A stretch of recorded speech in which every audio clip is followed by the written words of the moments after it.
Thanks everyone for joining my talk today. I'm Carmen, if you haven't met me before. I hope everyone will walk away today having learned some interesting new facts. So without further ado, let's jump into it.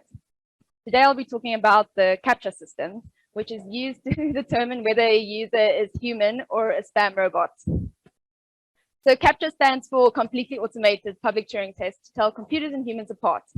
Makes sense. The Turing test was invented by Alan Turing as a means to assess the ability of a computer to mimic human behavior. CAPTCHA, although referred to as a public Turing test, tests completely the opposite. It tests whether a human user is in fact a computer program. CAPTCHA is a useful tool that helps us keep our websites and our users secure.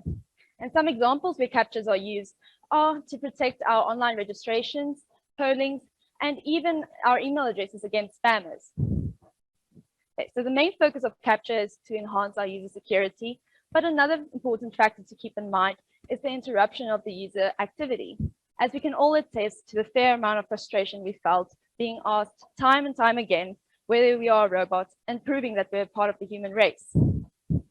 So to better understand the workings of CAPTCHA and how it has evolved over the years, let's take a step back to where it all began.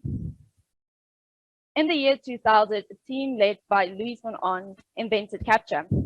Louis was a student at the Carnegie Mellon University, where he attended a talk by a guest lecturer from Yahoo. This speaker presented him with one of the unsolvable problems they were facing, namely, how to distinguish between humans and computers. At the time, people were starting to write programs known as bots that would scour the internet for forms to fill out. Forms such as contact us, sign in, or even sign up, which could lead to thousands of accounts being created. As the need for this test became clear, a deeper look into the requirements were necessary. The requirements were pretty straightforward. The test had to be passable by any human being, regardless of their age, nationality, language, and so forth. But the test should not be passable by any computer. Simple, right? Now here comes the fun part. Even though a computer should not be able to pass the test, computers would be responsible for grading the test. The solution to this problem presented itself in realizing that humans are really good at optical character recognition, also known as reading. Humans have been trained to read since a very young age, and therefore we are quite good at it. We can read text from different angles, from different lighting, and even some scribbled handwritten letters. And so the first CAPTCHA, as we know it, was born. This CAPTCHA generated text from a computer, and that text was then warped. Computers at the time could only read clear, easy, plain text, and therefore they wouldn't be able to guess these words. Only the computer that generated the word, along with humans, would be able to pass the test. Bots would have to rely on randomly inputting characters, which made it statistically unlikely for them to pass the test, and therefore they would not be granted access to your website. The use of this CAPTCHA became quite popular, and therefore the more and more people were using it, computers were silently learning and becoming smarter. And so in 2005, recapture version 1 was released. This CAPTCHA version made use of two words, one word being generated by the computer and a second word being retrieved from an old New York Times article. As this word was being retrieved from an article, not even the computer that generated the test would know the answer. So the computer had to distribute this test among multiple users and would only mark the word as correct if all the users identified the same word. In 2009, Google acquired CAPTCHA and used the capabilities of this system to help us digitize every book we have. The process was as follows. Physical books would be scanned in, and then some optical character recognition software would help decipher the text. If a word was too difficult to decipher, that word would be sent to the recapture database. From here, the CAPTCHA would be sent to multiple users taking the test, and only when a word has been considered identified would it be sent to the ebook database. In doing this, we created a robust image library of distorted letters. We basically taught computers how to read warped text. And so in 2014, Google concluded that a new test was required as computers had become significantly more accurate at the test than humans, with humans only getting it right 33% of the time and computers getting it right a whopping 99.8% of the time. And so recapture version 2 was completely different from its predecessors. This capture made use of images rather than text. Computers and even some advanced AI systems find it difficult to clearly identify objects from blurry images, which made this test once again suitable for deterring robots. Humans, however, are used to identifying objects in their everyday lives and in all kinds of situations, which made it, in comparison, easy for them to complete.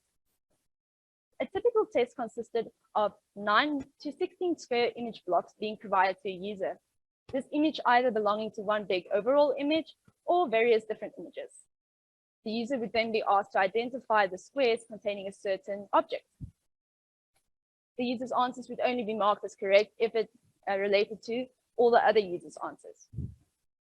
Google decided to use this data that was collected to train computers in identifying real-world objects.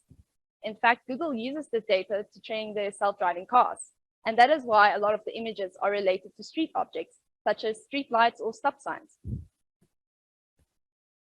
Recapture version 3, released in 2018, leverages human behavior for the test. You would know this capture as the clicking of a "I am not a robot" checkbox. As it stands, the actual clicking of the checkbox is not the test, but everything leading up to it is. One of the factors this capture tracks is your cursor movements. Humans will always exhibit some degree of unpredictability in their movements, be it even on a microscopic level. And computers find this behavior extremely difficult to mimic.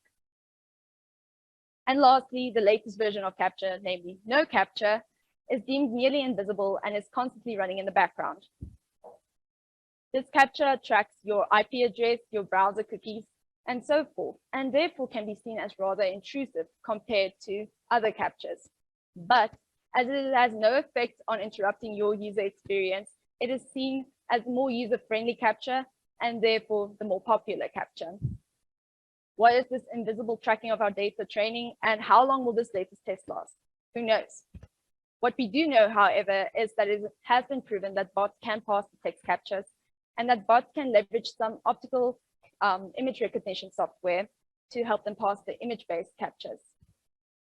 Spammers are also getting smarter and learning to leverage click farms, which consists of thousands of human workers that would complete CAPTCHAs on behalf of the bots, making them pass the test.